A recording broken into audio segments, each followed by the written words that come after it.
Right, so I'm back. In one of my previous videos, I was talking about the masculine energy in a lot of black females, and I think it's got something to do, possibly, with the Willie Lynch letter or the Willie Lynch syndrome. Now, I believe human beings we belong to the animal kingdom. Yeah, we are animals, but we are not feral creatures. Yeah, we are intelligent beings, or at least most of us. You know, we're at the top of the food chain. I believe with animals, you can train them over the generations to be a certain way. So, for example, you know, there was never a dog, right? There used to be wolves, and eventually they were domesticated. Even certain dogs are trained for specific roles, like Labradors, you know, they're guide dogs. So I believe that human beings, we can also be trained and manipulated over the generations to be and act a certain way. And that's what I believe happened during the slavery period with a lot of the black females. So after I made this video, I think it was within a day or two, I received a really good comment. One of the best comments, because the comment was really long, and the person who left the comment asked me a lot of different questions among different subjects and topics and stuff, and I was like, Jesus Christ, like, I have to respond to this comment via video. I can't like text something back or respond in that kind of way. I have to make a video. So the comment was left behind by someone called Dominique. Now, I'm assuming because her name's Dominique, I know she's black. Is she from the UK? Possibly, but she sent me the comment at like 4 in the morning, so I'm thinking to myself, nah, this person must be from America. Like he's got time to be watching videos at 4 in the morning, but you know, it is JY, so maybe people are up at 4 in the morning watching my video. So Dominique, thank you for that comment, and I'm going to respond to all of the points, or at least most of the points you left in that comment. So in that video, I mentioned that a lot of black women that have bald heads are in their masculine energy, and it's almost as if like they're going to war, so that's why they cut their hair off. It's almost as if like they're at war with themselves, or they're at war with men, they're at war with someone. So anyway, Dominique's come back and said, oh, so if a lot of women that have bald heads are in their masculine energy, what about Amber Rose? Now, I don't know Amber Rose. Yeah, I don't even know if she's a singer or a female rapper. I don't know nothing about her. I've just seen her around, yeah. Now, obviously, I don't really know her, so I thought, let me do a bit of research on her. Let's see if she's in a feminine or masculine energy. Now, I tried to get a few video clips to watch where she's in interviews with like her boyfriend or spouse, but I couldn't find any. But what I saw of her, you know, on her own in the interviews, that's a very, very feminine woman. Now, I'm not saying that every single woman walking the earth that has a bald head is in their masculine energy, but I'm saying a lot are, especially a lot of the black women are in their masculine energy that have bald heads. You think about it this way, yeah? You see the two women that I said that live on my road, or at least the one that you saw in that video, yeah? With the bald head. The other one that lives on my road with the bald head, so I have two black women that live on my road that have bald heads. I never see them wearing skirts or dresses. They're always in jeans or trousers. Feminine women, really, really feminine women, yeah, you will see them in skirts and stuff like that. A lot of the masculine women, you will never see them in skirts or dresses. And I'm telling you one thing about femininity as well. Femininity is so attractive. Listen, if you're a girl right now, if you know you're not really that good looking, yeah, work on just being more feminine. I'm telling you, feminine women are so much more attractive. I'm telling you, if a girl is a 6 out of 10 and she's not that feminine, or compared to a girl who is a 6 out of 10 who's really feminine, the girl who is a 6 out of 10 who is really, really feminine will seem way more attractive. I see girls in the gym, they're not even that good looking. They have nothing really about them. Like, they got an okay face, they haven't got a big bust, they haven't got a big bum, but just the way they carry themselves are really, really feminine. They are really, really attractive. But anyway, Amber Rose is definitely a feminine woman, yeah? Alright, she has a bald head or really low cut haircut, but she's really in her feminine energy. I'm not saying that every single woman that walks the planet Earth, you know, who has a bald head is in her masculine energy, but I'm saying a lot are. Then Dominique also said, yo, you're quite masculine. Yeah, now, listen, you see in school, yeah, I went to a mixed school, and it was one of those schools where like everyone's into the latest fashion. And I remember when I went to school in year 7, there was this stupid craze, and it was so feminine. Looking back on it now, it's absolutely ridiculous. If my son ever came back doing this, I would have slapped him in the back of his head. There was this dumb craze, right, where guys, because we used to wear blazers in school, and you know, you have like the pocket here on the left, the breast pocket, guys used to be walking around with teddy bears in their pocket. Yeah, there was one craze where it was fashion where guys would wear kickers. If any of you lot are around the age of like your mid-20s right now, right, a tiny bit older as well, yeah, do you remember when everyone used to wear those kickers to secondary school? Yeah, imagine wearing those kickers, but you have a teddy bear wrapped within the laces, where the laces go up the top of the shoe. There was that stupid craze in school, and everyone was rocking that style, having a teddy bear in their shoe, or a teddy bear on their breast pocket. I used to have long hair like a girl, like tie it back. So yeah, you could say, yeah, I was in my feminine energy back then. I wasn't like as rough as I am now.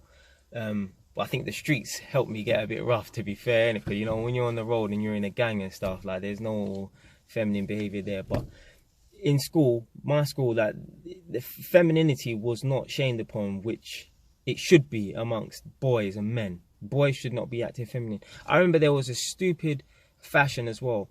All the guys and girls as well, but a lot of the guys, even I had one as well. We used to have shoulder bags. You know, like people wear shoulder bags now, they might have Gucci or Nike or whatever in it. But we had the Disney shoulder bags. So like some guys would have the Winnie the Pooh bag, which is like baby blue, right? There were some guys had Eeyore, I think the donkey, which was purple. There was even some guys, I'm telling you, some guys even had a Piglet bag, which was pink. I had the Tigger bag, which was the most masculine out of all of them. But why are boys carrying around bags anyway? It's stupid.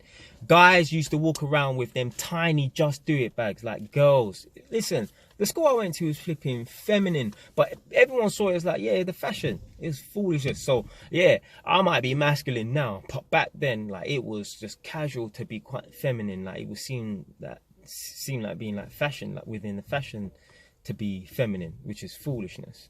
Then she made a point.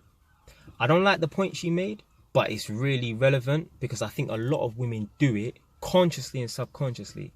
She said maybe mothers should feminize their sons to keep them away from the streets, so that they're not as masculine, so they're not as boisterous, so they don't go out and do crime kind of things you're trying to get at. And I don't agree with that, but I can see her point because I've experienced this. Now, you see this, yeah? This is what I call a Scooby-Doo. Back in the day, this was like a craze. This is a trend in school. Not just in my school, in and around London, yeah? Everyone was making these. They were called Scooby-Doos. Now, I had a cousin. Him and I were like this. And our mothers back in the day were also like this. So during the half-term holidays and summer holidays and stuff like that, I used to go and stay at his house. Now, it was a hot summer's day, and my mum came around to his house, and his mum was there, and all four of us were in the living room. Now, instead of him and I out running the streets, being boys, you know, playing football, run-outs or whatever, we were making these with our mothers. Now, imagine two boys, we were 13 years old, yeah, 12, 13 years old. Two boys during the summer holidays should be out. Nah, we're in the living room, basically knitting. That's what we're doing. We're basically knitting. What kind of nonsense is that? They were basically making us into bitches. And that's how a lot of beta males are born. Because the single mums raise them to be like females. I know a young boy right now. He's being raised by his mum. Yeah, his mum's a single mum. Feminine as hell. I've even been to his house on his birthday and a child took his toy and he started crying. He's a young boy, yeah? He's under the age of 9 or whatever, innit? But he's feminine. He doesn't talk like a girl, but he's just got feminine body language. He's got a feminine energy. And I don't want no one coming on this video and saying, oh, just because he's like 6 or 7 doesn't mean he should be masculine. I've met 3 and 4-year-old boys who are very masculine, so it does not matter about the age, yeah? But he's got some real feminine energy. All taking foolish pictures with his mum, sticking their tongues out and stuff, just nonsense like that. Listen, if it was my son, I'd have clapped him on the back of his head if I see any of that foolishness. But a lot of women, they consciously or subconsciously feminize their sons, and that is ultimately how beta males are born. That's why a lot of guys, a lot of black men, a lot of them are really feminine because they don't have their dads around, so they take after their mums. Of course they're going to take after their mums. Children they aspire to be like the older people around them. So if the older person around them is a woman, more than likely they're gonna be feminine. So I do not agree with that statement that women should maybe feminize their sons so that they turn away from gangs. There's better ways of doing it. Yeah. If you want your son to be masculine and not be a criminal, then find yourself a masculine man who's a decent man, who's going to stick around and raise him to be a masculine man. Because if you find yourself a bad man, yeah, he's masculine, but he's not going to be around because he's either going to be in dead or in jail. Yeah, he's not going to be around to raise your son. So therefore, you're going to be raising your son, and your feminine tendencies are going to brush up on him, crying and just weak body language and stuff like that. So no, that is not the way. The way to make your sons masculine and keep them off the streets is to have a real masculine man in the house who's a good role model. Obviously, you are going to have some people who are going to rebel. You're always going to have like children from good families who just go off the rails, yeah? There's always those. But most of the time, if you've got good parents who are good role models, you're going to have children who are going to turn out good. And the final point I'm going to make, she said that her parents have been together for 30 years and they always told her, depend on no one but yourself. Be independent. Which I agree with. I don't agree with anyone being dependent on another person. Yeah, stand on your own 2 feet. No matter what gender or what race you're from. Yeah, you look after yourself. Be able to look after yourself. Now, in one of my videos, I was talking about the characteristics of a good and strong woman. And I was talking about a woman who's, independent, but also can be submissive to a man. There's a fine line between a woman who's independent, got their stuff together, can look after themselves, and a woman who's just like in their masculine energy and they're like, F men, I don't need a man, I'll raise a family on my own. And then they wonder why they become single mums and they don't have a functional family and they can't find a decent man who's going to want to stick around. They have no submission in them. But I don't know who you are, Dominique. Yeah? You seem like you're definitely intelligent. Yeah, not saying you're like this anyway. I'm not saying you're the type of woman who's not submissive. You probably are, right? Which is a good thing. But yeah, if you got any friends or people watching this, it's good to be an independent woman, but don't be too far over that line where you're like, I don't need a man or anything like that, because that's how the women become single mums, and then their sons become feminine because they're learning from their mums. They become effeminate, and the women, the mums, emasculate their sons without them knowing it subconsciously.